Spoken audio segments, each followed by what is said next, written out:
Now I believe that I and others have been mistaken when we have thought that the type bars were getting stuck here in the segment. Normally when a type bar is stuck at this position, it's because it's stuck in the segment, but it's not the only cause. It can also be because it's getting pinched in that comb area back here.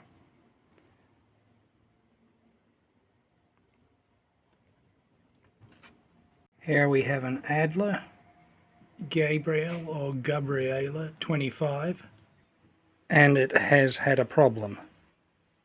The problem was that type slugs were getting stuck up in the type guide. It's not doing it now, but the problem was it wasn't always the same key, the same letter, the same type bar, the same type slug that got caught up there.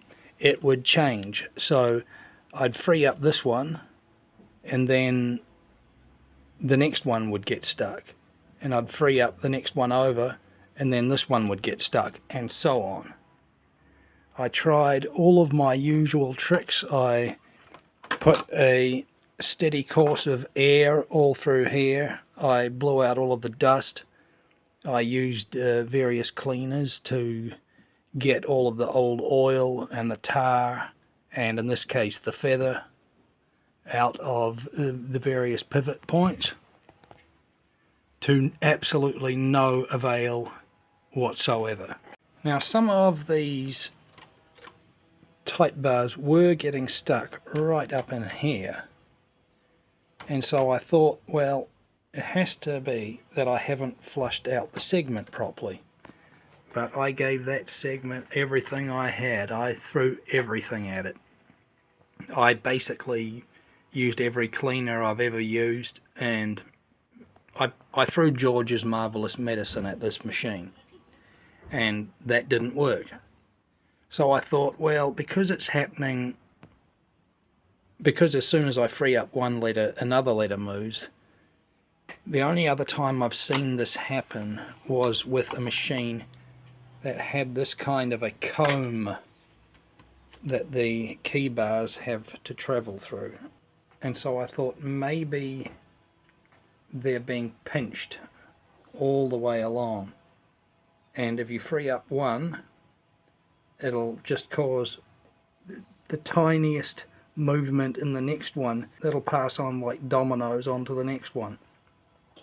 So what I did is I pushed this sidemost one to the side. I just got in there with a flathead screwdriver and muscled it along that way, and I did the same to the one on the other side. That one there, I just pulled it over so the ones at the absolute extremity weren't pressing in. And then I took the brake cleaner to that whole comb. I squirted in the brake cleaner. I pushed all of the letters down to really let the brake cleaner do its job. And since that moment, I haven't worked out whether it was the brake cleaner or the releasing those parts of the comb at the teeth of the comb at the extremities that have fixed the problem, but all I know is that after doing those two things, it's typing properly again. At least it is in the meantime. I'll do some more test typing though. And this is the machine turned around. I began by putting the brake cleaner through here, through this line of pivots. And after I applied the brake cleaner, I moved these just like so, just to let it trickle down, and then I applied some more and then went all the way.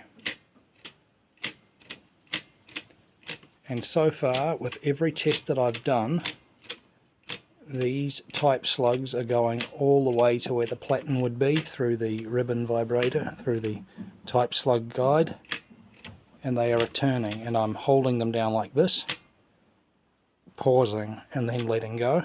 I'm not just going like this so it bounces back. That would be cheating.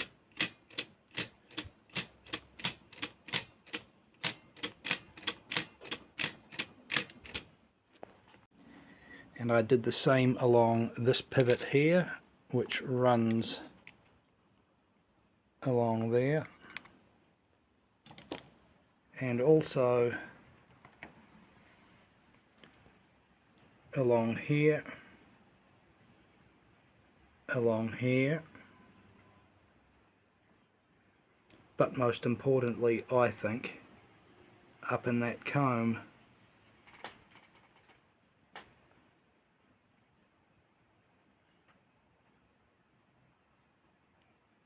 There are still some kind of rust stains on there,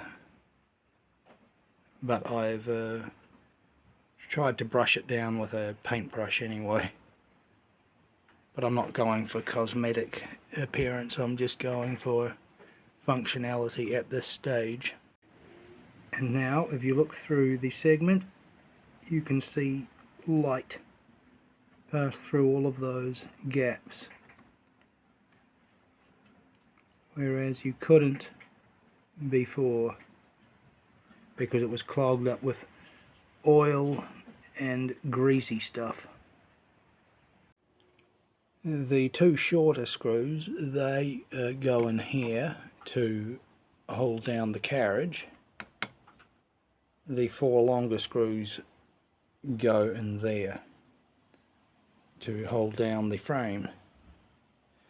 It's quite an easy disassembly and reassembly in comparison to other typewriters. It's one of the very easiest indeed.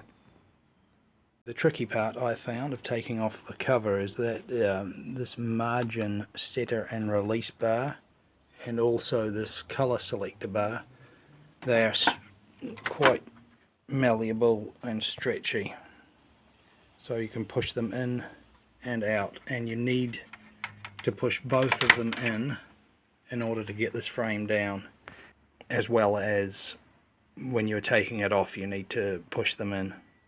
They'll bounce right back, assuming you haven't pushed them too far.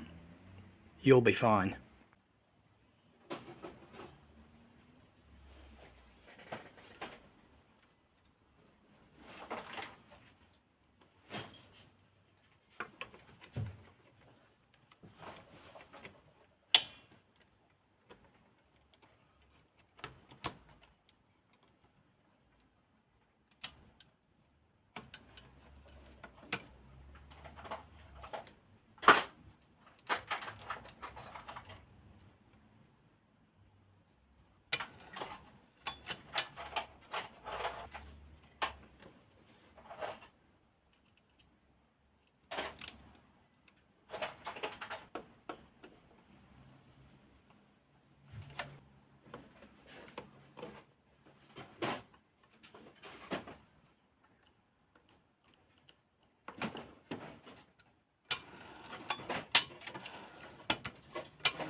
Yeah.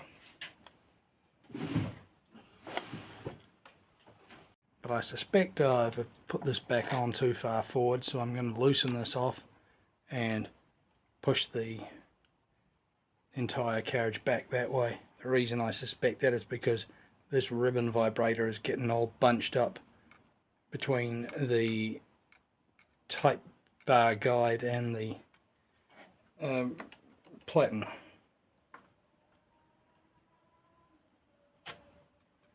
See, now it's dropped, so I'm just going to move that. Ah, yeah, it wasn't resting on there properly at all. Silly me.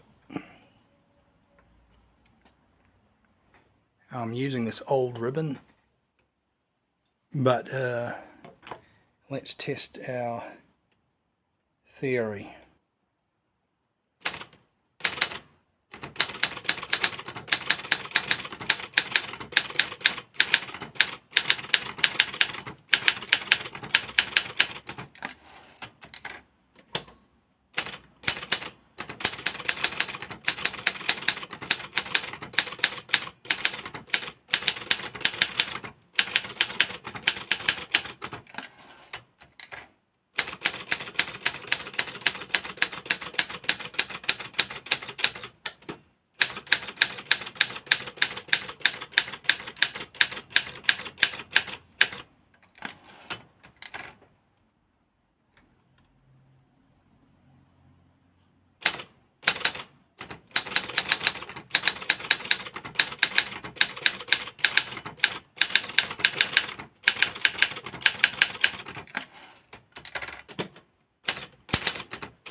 And now slowly and with much deliberation.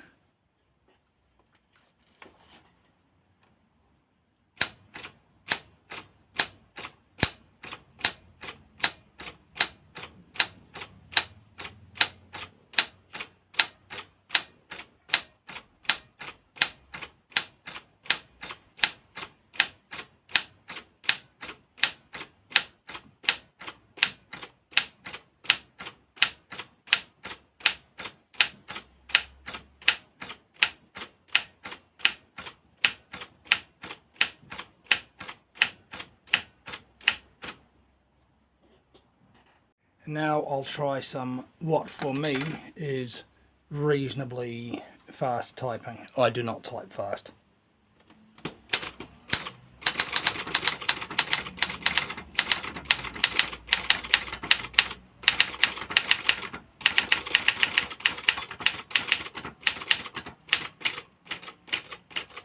Good, the line lock works.